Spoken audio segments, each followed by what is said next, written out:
Hi friends, in this video I am going to show you how to make command prompt window transparent in Windows 10 operating system. So to make the command prompt window transparent, in the search box simply type command prompt and open the command prompt window. To make the command prompt window transparent, on the top of the window right click and click on properties. Under command prompt properties you need to click on colors tab. To change the command prompt window transparent, you need to change the opacity level. By default, it is set to 100. Here you can see that if you make any changes to the opacity, the command prompt window is becoming transparent. You can see the change live. Here you can see that I am going to reduce the opacity levels and you can see the difference clearly.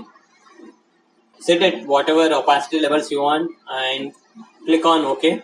Now here you can see that the command prompt window is transparent. Now let's click on close. Now let's open again. Even after restarting the command prompt, it is transparent. So that's it guys. In this way you can make command prompt or PowerShell window transparent in Windows 10 operating system. Hope you like this video. Please subscribe to our channel. Thank you.